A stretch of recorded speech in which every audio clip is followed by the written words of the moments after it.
This is the Algebra 1 Summer School, Unit 2, Lesson 3, Writing Equations of Lines, Part 2 video. All right, this is for the notes. Now, there's a lot of words on this page.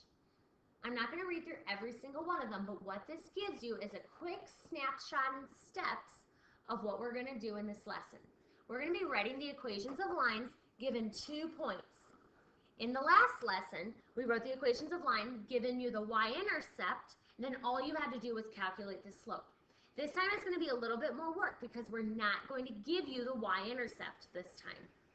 Okay, so these are some general steps. 1, I'm going to use 2 points to calculate the slope. We should be really good at that.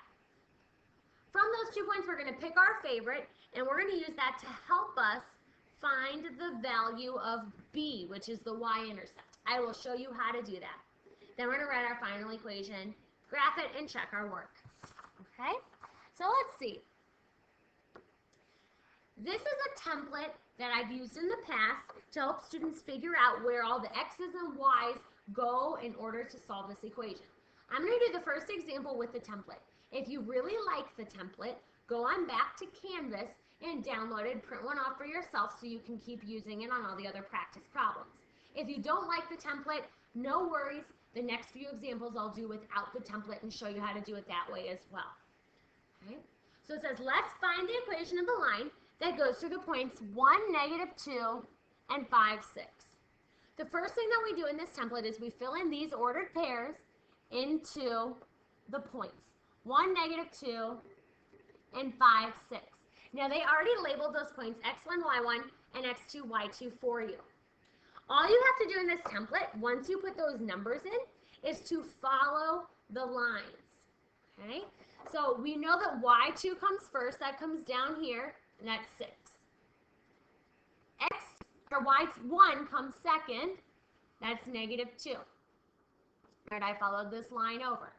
I do the same thing with the x's. All right, x2 comes first, that's 5.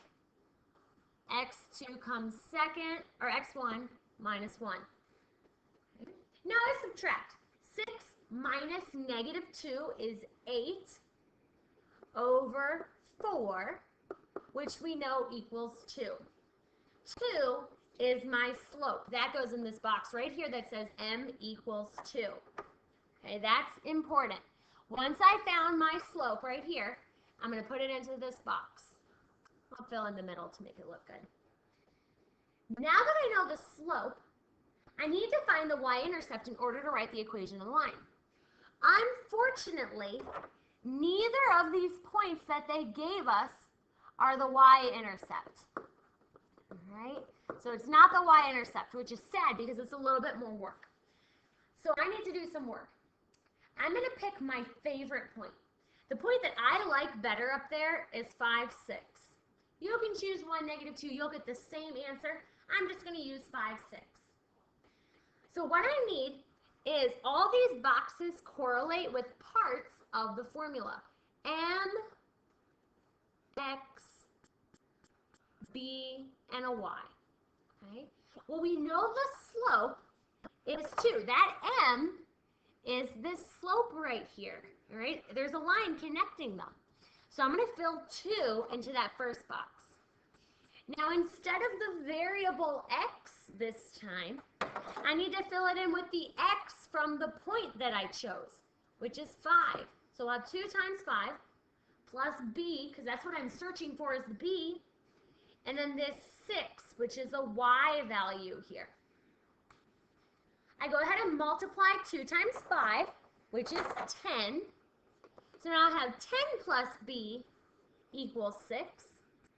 And I have to get b by itself, which is solving an equation. I'm going to subtract 10 from both sides. 6 minus 10 is -4. I again knew that my slope is 2, so now that I have slope, now that I have y-intercept, I can write my final equation as y equals 2x minus 4. Now, I don't have a grid on this example, but I could graph that line and then check and see if 1, -2 and 5, 6 is on that line. I can either do it by hand or I can use my calculator to help me check. So let's use our calculator. I'm going to go to the y equals and type the equation 2x minus 4. That's the answer I got. When I hit graph, I'm going to see the picture of this graph show up. Okay? Now I want to verify and see if the points that I started with are on the graph. The easiest way to do that is going to the table. When I look at the table, it appears, I'm going to use a different color, that 1, -2 is on there, on that line, and so is the point 5, 6. Because both of those points are on the table, I know I did my work correctly. So just like graphing on your paper, graphing on your calculator is a nice, quick tool. All right, let's flip our paper over. Now, none of these problems on the back of our page here have the template. Excuse me. If you liked the template, again, go back to Canvas, download it, and use it for the rest of the problems. If you don't mind the template or you don't care either way, just stick with me and I'll show you how to do these problems without. All right, now in order to write the equation of line that goes through the points 4, 4, and -4, -2, I have to make sure that I know I'm starting by finding the slope. That's what my first step is going to be. If I don't have the y-intercept, which is sad again, I have to find the slope. So let's calculate that as our very first thing. So with y2, which is -2 minus 4, over x2, -4 minus 4. That fraction simplifies to -6 over -8. Now a negative divided by a negative is a positive 6 over 8. And 6 over 8 simplifies to 3 over 4. So that's going to be the slope that I have for this equation. Now in order to find the equation of the line with the slope 3, 4 that goes through both of those points, I need to remember that I'm using the equation y equals mx plus b. That's the format that I want. Now, I'm going to use the points. I'm going to choose 4, 4. I use the point 4, 4. You can choose the other point, but I like 4, 4. I'm going to put this y value here in for y in the equation. So I'm going to have 4 equals. Then I have m. M is 3 over 4. And then I'm going to use the x value from this ordered pair. So 3 over 4x. Now I don't know what b is, so I'm going to write plus b. b is what I'm solving for. Oh, I'm sorry, I didn't write the x in correctly. My x that I'm using is 4. So I have 3 over 4 times the x value of 4, plus b. So I'm going to simplify and then solve this equation. Well, when I simplify first, 3 over 4 times 4 equals 3. So 4 equals 3 plus b. I now solve that equation by subtracting 3 from both sides, and I get 1 equals b. I have a slope, I have a y-intercept. Now I'm through, and I can write the final equation, which is 3 over 4x plus 1. I can either use my calculator or the grid on the paper to check my work. So I'm going to graph this line with a y-intercept of 1 and a rise of 3 over 4. Okay, up 3 over 4. Okay, go ahead and plot those points on your own and then connect them with your straight edge.